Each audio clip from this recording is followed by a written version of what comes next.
Hello, everybody, and welcome to another episode of Window Shopping. My name is Stephen Meade with Domicile Real estate for people who love houses, which hopefully is you if you are watching this. We're a real estate brokerage here in Southern California. We do a lot of work with architectural and unique properties, personal passion project of mine. Anyhow, this week, we're going to take you through a house that this is another renovation, right? This is a home that maybe didn't start off as anything particularly special, but the way I look at it is this. You can put a lot of design talent in when you build a house, or you can put in a lot of design talent when you completely renovate a house. Either way, you can end up with something that is thoughtful and it has a lot of bespoke details. So this is another one of those houses. And, I don't even know how to describe the style of this house, right? Because it really sort of defies kind of the normal words that we use, right? Like, could you say it's contemporary? Well, not really. Is it mid-century modern? No. Is it historic? No. I think the best kind of like two-word category, maybe I would call this, is Sonoma Modern, right? It has a very earthy yet contemporary feel to it, and I think that's a great style, actually. So I'm going to stop talking, or at least have you stop looking at my head. I'll keep talking and actually show you what this house looks like, because I think this one is really a special one. So this is 3730 Oak Hill Avenue in Los Angeles. 3 bedrooms, 2 baths, just under 1,400 square feet, built in 1949, which is a very interesting time period for houses. It is not our listing. It is listed by Samia Tapia of Compass. And it's located in kind of an interesting area. I'm actually going to bring up a map on this because I think we need to talk about where this is first. So, the listing description says this is between Highland Park and South Pasadena. As you can see, I've zoomed out so you can see where these are. This is the 110, of course, coming out of sort of the downtown Chinatown area. This is Highland Park up here. This is South Pasadena way over here. And this is kind of an unusual area, maybe near El Sereno, Monterey Hills. Some people call this Newton Park. Some people call this, but it's kind of a little bit of a forgotten area. And I'm a personal big fan of forgotten areas because as far as a central location standpoint goes, this is actually a pretty good location. You'll see Mount Washington is right over here. Downtown LA is down over here. And then South Pasadena and Pasadena are up here. So this is kind of a unique location, an area that maybe has been forgotten about a little bit. And here is the living room. And, this was a 1949 bungalow that really everything has been redone in it. And I'm just going to point out some unique details. So number one, this floor is absolutely beautiful, but they completely restructured the roof in this house. And doing that allowed them to create a lot of unique details in this roof line. And they've exposed some of these structural details to, again, kind of add almost a clean, earthy feel to it. Like I said, I'm calling this Sonoma Modern. A lot of doors and windows going outside. This is a very bright and airy house. Skylights added. We've got here a nice little stock tank pool, a beautiful deck. I mean, really, this is a beautiful deck. I'm going to say something else. A lot of renovators really forget about the outside of a house. They focus on that interior. This is one of the few homes that I think really understands that relationship between the inside and the outside of the house, especially in a house in California.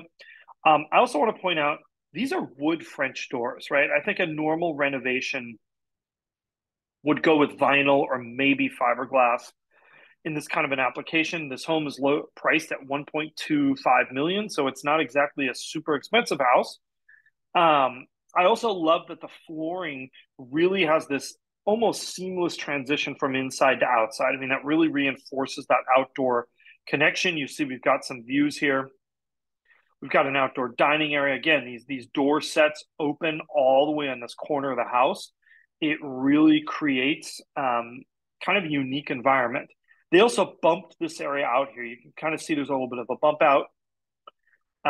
This is that main part of the deck. We've actually got some decent privacy with some of these trees, so it's a nice balance of view and trees. Then you've got a hard patio over on this side. And then kind of a more private side back over here, tankless water. You've actually got some grass, so if you do have a pet. And then this is kind of what you look at, from the front of the house. You've got a private gate here, so very secluded from the street. Front door over here, and then again back on this deck. I mean, really, what a cool design for this house. You know, the kitchen, I think they did a great job not trying too hard. So many of these kitchens, and by the way, love the collar ties over the dining area here. More skylights in this kitchen space. Um, there's not a bad angle in these main living spaces, right? I mean, every part of this house every angle you look, there's something visually interesting to look at. And, we just don't find that in this price range. By the way, white refrigerator, way cool choice in 2022. Hidden range here that you can see.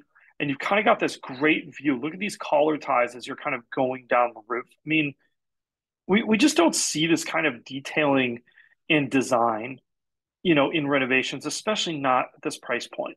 One of my big fears was that as our real estate market adjusts, that these renovations, that a lot of these renovators were going to go into extreme cost cutting mode.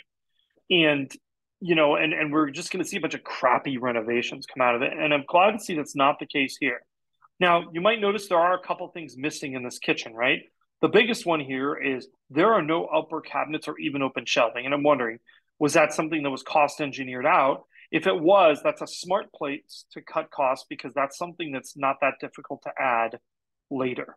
We've got a high-end stove here with dual ovens. I mean, there are so many ways that you think that people cheap out on the details, and they really didn't do that in this house.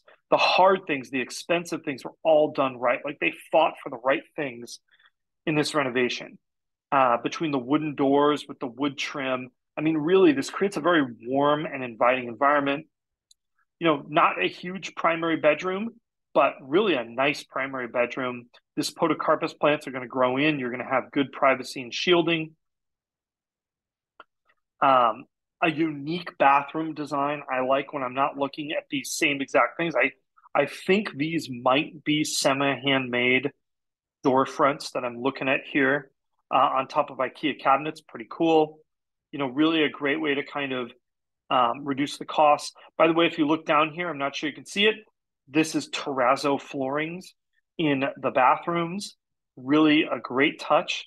A great place to splurge. We've got a secondary bedroom over here, a secondary bathroom, smaller, but the floating vanity, terrazzo floors, high-end toilet, really makes this bathroom, what it doesn't have in space, it kind of makes up for it in quality. And then a third bedroom here, doors that go out, again, wood doors, we didn't skimp on it, and some exposed details, cool lighting that they used on this house. You've got a front patio here, and then you've got this cool little shed space over here. There's even a fire pit done. I like when somebody thought of all the details, right? This isn't, somebody was very thoughtful and intentional with everything that was done here.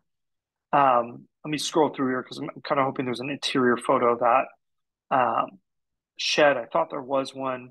Yeah. So what a great kind of like work from home type space. It's got a loft up here. Really just kind of a cool space. This kind of gives you an idea of the layout of the house, right? So you've got this deck that goes around. You've got this pool on the side. You've got a bedroom over here, another bedroom. I mean, really, this is a great home design. And, I just like to reward good work when I see it. And this is really at an attainable price point, 1.25 million. It's not cheap, but it's a great central part of Los Angeles. And really, this is a turnkey house that's ready for what I call lifestyle living, like indoor outdoor connection, invite friends over, have a social life, enjoy. What are you working for, right? If you're obviously working a good job to earn enough to be able to afford a home like this, and to have that shed space really works out great too, as kind of a work from home space as well. So this is all we've got for you this week. I hope you enjoy it. As always, Definitely enjoyed having you watch for us. Don't forget to like, subscribe, and hit that notification bell. If you would like to tour this home, we would love to represent you as a buyer. Definitely reach out to us. If there are other architectural homes that you like, definitely reach out to us as well, and we can help you with that. Questions, comments, as always, we love them. And we'll see you again real soon.